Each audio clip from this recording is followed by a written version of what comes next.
Corona के कारण इस बार इंदौर में नए साल का जश्न फीका रह सकता है। दरअसल शहर में नाइट कर्फ्यू जारी है और इसके चलते अभी तक होटल्स, रेस्टोरेंट्स, क्लब्स, पब्स आदि को नए साल के जश्न की पार्टी के लिए अनुमति जारी नहीं की गई है।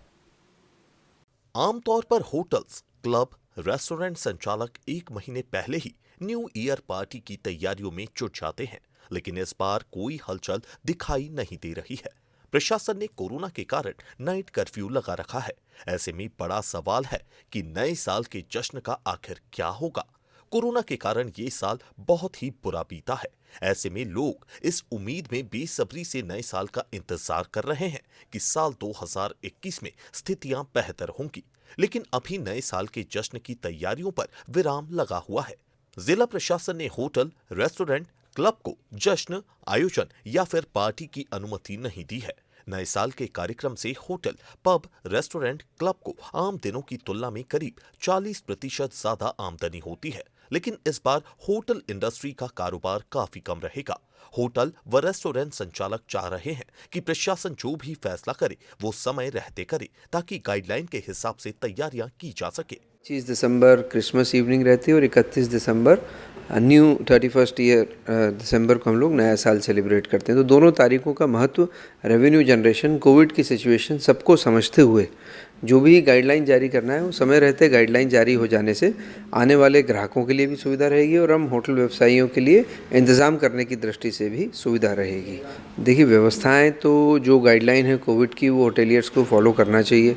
शहर की संस्कृति और कोविड गाइडलाइंस को ध्यान में रखते हुए व्यवस्थाएं करनी चाहिए। ऐसा मैंने एक अपनी तरफ से आग्रहपूर्वक पत्र मेरे एसोसिएशन के सभी सदस्यों को भेज भी दिया है कि जो भी प्रशासन की गाइडलाइन आए कोविड की गाइडलाइंस रहें और शहर की संस्कृति को ध्यान में रखते हुए कोई भी कार्यक्रम प्लान करे जाएं। तो इस तरीके की व्यवस्थाओं के लिए हम लोगों ने अपनी तरफ से एसोसिएशन की तरफ से निर्देशित कर दिया है सभी सदस्यों को।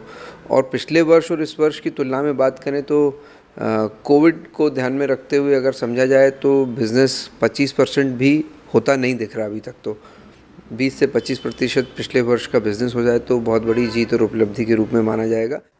गौरतलब है कि दीपावली के बाद से ही क्रिसमस और नए साल की पार्टी की तैयारियां शुरू हो जाती थी। होटल्स, क्लब और रेस्टोरेंट्स के अलावा भी शहर में 200 से अधिक छोटे बड़े आयोजन होते थे, पर इस बार आयोजनों पर संकट छाया हुआ है।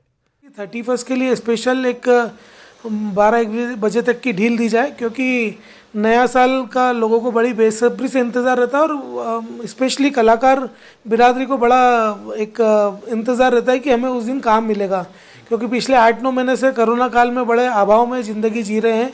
हाल ही में प्रभात चटर्जी का आपने जो देखा, तो कलाकार बड़े अभाव में जी रहा है। तो उन कलाकारों के हित के लिए मैं चाहूँगा कि आदरणीय कलेक्टर साहब ने 1 बजे तक 31 के लिए ढील देना चाहिए। इसके अलावा नए साल में टूरिस्ट डेस्टिनेशन के लिए भी ज्यादा उत्साह नहीं देखा जा रहा है। बहरहाल कोरोना के नए स्ट्रेन के कारण भी अब स्थिति चिंताजनक हो गई है। ब्रिटेन में सामने आए कोरोना के इस नए वायरस के चलते भी दहशत फैल गई है। जाहिर है कि इसका सीधा असर इकोनॉमी पर पड़ रहा है। ब्यूरो रिपोर्ट, डीजाना न्यूज।